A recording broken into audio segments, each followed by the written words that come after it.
it's me again, back with another video. I'm Kay Renee, and if you're new here, I am basically your travel friend, your resident bucket list bae, whatever you want to call it. I got the tricks, tips, and ideas to get you on your next trip. So if you're not subscribed already, take a second, hit that button down below. I'll wait for you. Great, so you don't miss all of the travel content that we have coming soon, because I promise you there is lots more where this came from. Now let's hop into it. First and foremost, getting to Guatemala. So there's two things dealing with COVID. And just want to preface this by saying this might not be the same for every airline and every airport, but I know for me, myself, and I flew Avianca or Avianca, however you say it, out of SFO, and they had some rules. For your COVID test, they were not accepting a screenshot, an email, none of that. You needed a crisp 8.5 by 11 sheet of paper, printed out, saying that you were negative. So of course, every other trip that I've been on since the start of the pandemic, they've been accepting emails or screenshots of your results on your phone. Nope. Thank God we got to the airport ahead of time. Luckily, because I spent maybe 30 to 40 minutes running back and forth all over SFO trying to find somewhere to print at 11 o'clock at night, because one, who's open, and two, it's 2022. Like, we still printing? Maybe that's my bad. But I didn't know we were still printing stuff out. But they definitely were not letting us on the plane without a printed version of your COVID test. So make sure you have that if you are flying Avianca. Secondly, it's like an app that I know a lot of folks use in California. I don't know about every other state, but it's widely used and accepted here to show proof of your vaccination. And it's also accepted at all California airports, except for this one airline that was not accepting it. Luckily, I did have my actual concrete vaccination card, but they were also not trying to let you on the plane with that app. So if you do not have your card, you need to go find a way to get a duplicate somehow if you plan on flying with Avianca going to Guatemala anytime soon. Okay, so what do you need to know when you hit the ground? Well, one, I hope you have been practicing your Duolingo. I hope you haven't forgotten everything that you've learned in Spanish 1, 2, and 3, because it will come in handy. And I know you're thinking, duh, obviously it's a Spanish-speaking country, Kayla. No, this is not Mexico. This is not Cancun or Puerto Vallarta. Folks are definitely speaking Spanish heavily, and a lot of people that we came in contact with, whether it be like service workers driving cars or in restaurants or even at some tourist attractions, did not speak English. So you need to be ready for that. I wouldn't say you need to be fluent by any means. I'm definitely not fluent, but I could, get us around if we got lost. I can make a little casual conversation, and you'll definitely need that, and it'll come in handy during your trip. So the toilets, specifically around Lake Atitlan, and other places where the plumbing was a little bit older, you cannot flush anything, including toilet paper, down the toilet. So don't make the mistake of thinking you're at home and accidentally forgetting and throwing a couple pieces of tissue in the toilet. No.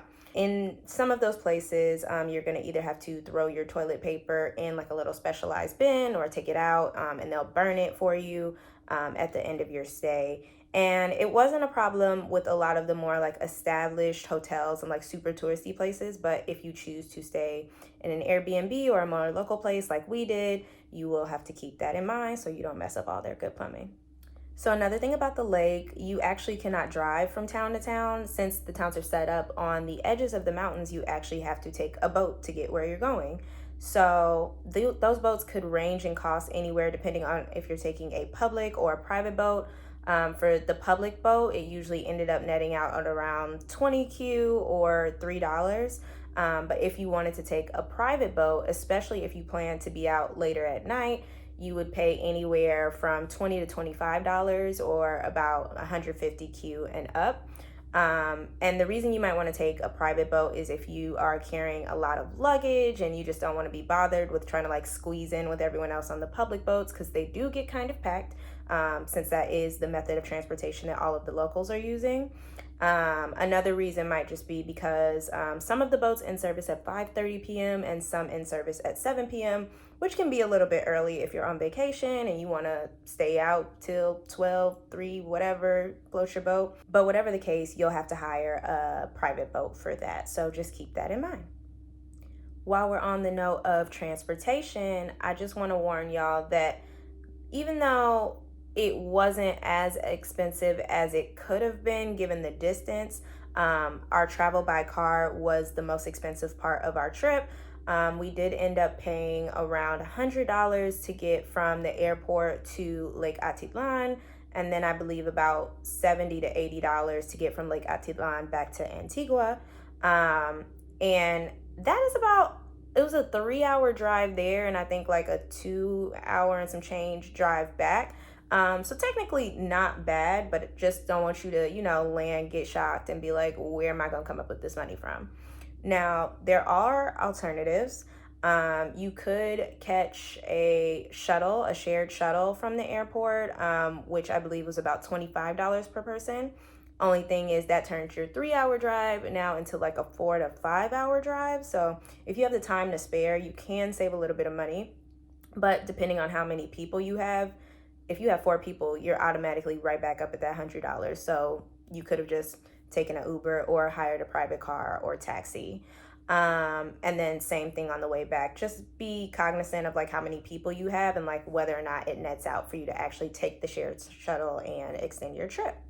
The next thing, and this is especially important if you plan on doing an extended stay in Guatemala, is that the Wi-Fi can be very iffy depending on where you are throughout the country.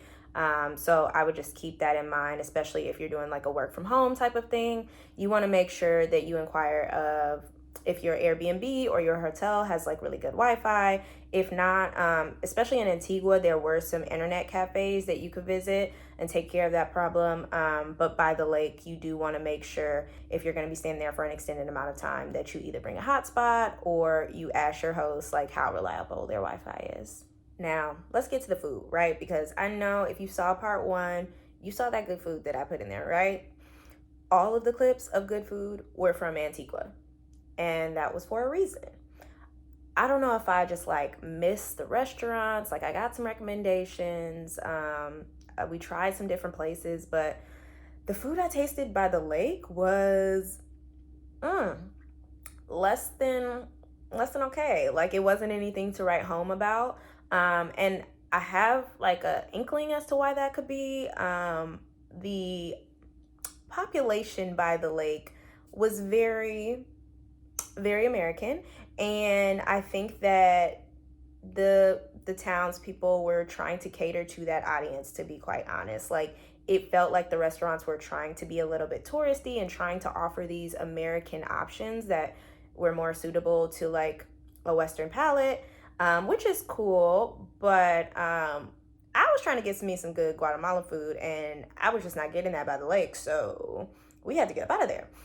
But as soon as we got to Antigua, honey, the food, my, like the best like food experience that we had while we were there, which was La Cuevita de los Ersquizo, I think, Ersquizo. I know I'm saying that wrong. But I will put it down there so y'all know exactly what I'm talking about. You have to go there. I'm just gonna I wrote down everything so I won't forget. Okay, first of all, the tradition Guatemalan food was hitting. Let me just take a minute to say though that the service was the standout. First of all, we came in there, we sat down for a normal dinner, and the guy was like, "You sure you don't want to eat dinner with a view?" And so we're like, obviously not gonna deny a good view. What you got for us? So he actually says, hold on a second. He runs upstairs. He sets up this whole table format, pulls out a traditional tablecloth out of nowhere, gets our drink set up, and sets us right in front of where the volcanoes are erupting on the roof, right? So already I'm like, oh, he working for his. Brings us up there. There's a fireworks show going on this way. The eruptions are happening every 15 minutes this way. And then he gives us a second to enjoy our dinner with the sunset. but then comes back and gives us an impromptu Spanish lesson. Where they do that at? Like, and I mean like a full 30-minute lesson. Like he was like, no, no, no, no, no. Say this, repeat after me. What this is this, right? So we're teaching him English. He's teaching us Spanish. Then he even dips into teaching us a little bit of his Mayan language that they speak in his household, which I was like, you literally like, where are you gonna find this at? You know, like who could have predicted that you go to dinner and you just get like this deep into conversation? We probably talked for like literally 30-45 minutes with this man. And he did not speak English fluently and we did not speak Spanish fluently, but had the conversation of our lives, right? So definitely go hit up my man's. I think his name was Isaias. It was like, I remember it was really close to Isaiah, but he was like, nah. I think it was Isaias. And the best service ever. Like, couldn't give him enough praise, honestly. So if you go there and you have him for your server, just know you are in for a treat. And then the tamales was fire, the rice, the chicken, like everything was just, it was coming together.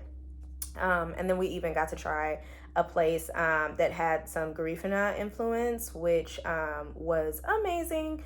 So just a nice little bit of culture to squeeze in there. So if you are looking for the good food spots, let me know. Maybe I just missed them in Lake Atitlan, but I wouldn't tell you to get your hopes up. Next tip I want to give you for traveling to Guatemala is make sure you get out cash. If your bank is like mine, they will actually allow you to order the local currency before you go, and you can just pick it up from your bank. Or I believe they have an option to send it to you so you can avoid the ATM fees. But even if your bank doesn't have that option, when you land, you are going to want to get quetzales out of the bank.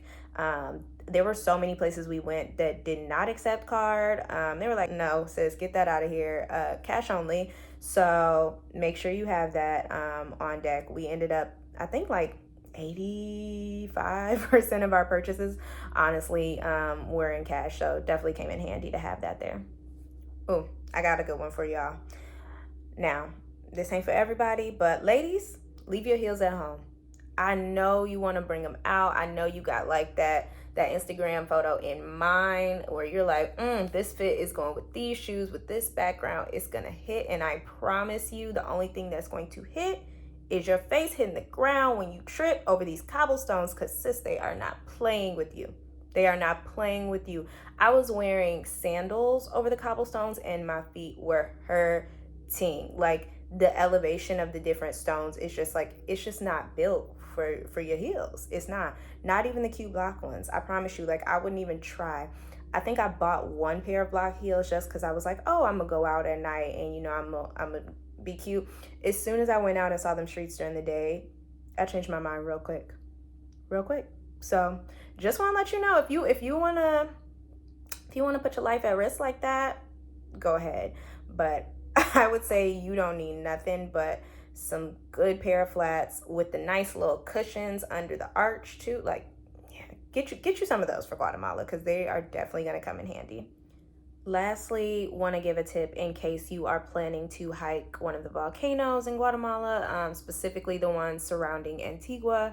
So I actually ended up doing Volcán de Pacaya, but there was also the option to hike Acatenango, and even to hike Fuego, which is the very, very active one that erupts every like 15 to 30 minutes. If you want to play like that, go ahead and play.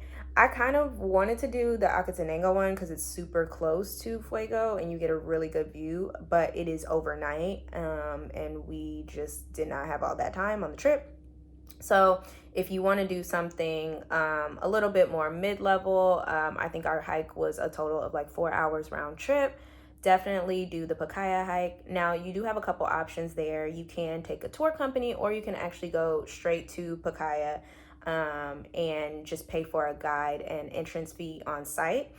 You are required to have a guide in some form, so either through a tour or through ones that you hire there. But I'm gonna give you the cons and pros of both, right? So let's say you decide to just go straight there. You will have to pay for your own transportation out there. And the base of the volcano is 45 minutes away from Antigua, but you will have a chance to go at your own pace. Like if you have your own guide, we're not waiting for nobody but you. So if you're gonna take the mountain a little bit slower, then you do have an opportunity to just kind of like pace yourself and take as many drinks of water as you want, do your stops, do your pictures, whatever you want to do. So that's one option. I will say though that the benefit of us having a tour company, and it doesn't have to be our tour company because this ain't no endorsement, but we did take OX Expeditions and loved it. Like couldn't complain if I wanted to. We had the round trip transportation from Antigua to the base of the volcano. Our entrance fee was included in the price that we paid. Our guide spoke English, which was amazing because if you just happen to go there by yourself, there is a very, very low probability that you're actually going to get a guide that speaks English. I know when we got there for our tour, the folks that were on site, none of them spoke English. So good luck with that if that's what you're looking for. And I actually like to get like, you know, the explanation and the history behind things like as we're doing the hike. So it was nice to have our guide. He also brought all of us calzones, and then they had a little like vegetarian option too, but like it was good. Like, you know how when you usually book, I feel like little tours and things, when they say that they're gonna feed you, they mean like a bologna sandwich. Yeah, this was not that. This calzone was doing what it needed to do. So I don't know if that's like their every time thing, but it was good. And then they bought tea, like warm tea, which you needed once you got to the top because it was brick. It was brick outside. And if you didn't see my last video, I gave y'all a warning. Like, do not wear shorts up on this hike. I promise you, your knees will be shaking, child. Shaking. It was cold up there. So, you know, layer up. I'd always rather like take something off, like than be up there just freezing cold on top of a mountain, like how many thousand feet in the air. It wouldn't be pretty. But yeah, I think that like the benefits of having a tour company to go to Pacaya was overall a better benefit than just like showing up on your own. But you know, to each their own, do what you do. You got both the pros and cons. Before I wrap this up, I do want to point out a couple of other things that there were to do there that we just kind of couldn't get to. We only have 4 days, but they're definitely on my list for next time. So 1 is parasailing in Panajachel. 2 is the Mayan fire ceremony at the Sacred Caves. 3 was salsa lessons at La Salsa, and they're free on Sundays. And then 4 was actually carving your own jade in Antigua and being able to make a necklace, bracelet, or earrings, whatever you wanted to out of that. So definitely, if you have a chance to check any of those out, please let your girl know so I can live through you. If not, I will just have to wait until next time. But until the next trip, I'm just going to be coming at y'all with more videos of travel tips, things that I might have learned on my journeys, and you can feel free to let me know what else y'all would like to see from this channel. Hopefully I'll get out more in the Bay Area since I've been here for a while and just let y'all see more of that. I always like go out and never tape anything while I'm here, so I'll try to do better about that, y'all. Really will. Also, I'm gonna leave you off with a tour of our Antigua accommodations. I actually love this place. It was on Airbnb. It was a shared space, but like you didn't even notice. So I'm gonna throw their link below and then give y'all a couple of clips at the end of this. So let me know if you like this video, and until next time, bye.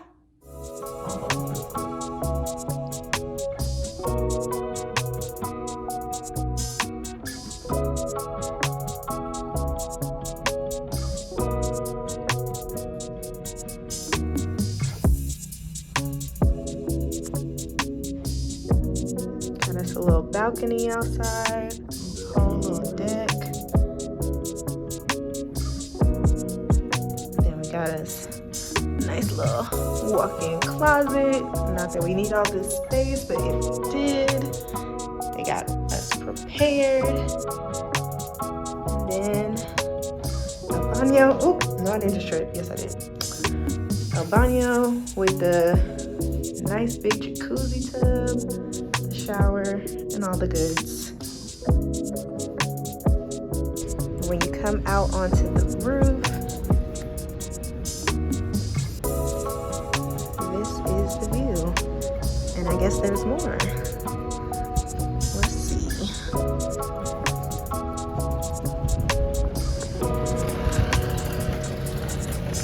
Oh, wow. We got views on views on views, y'all. Let me not trip again.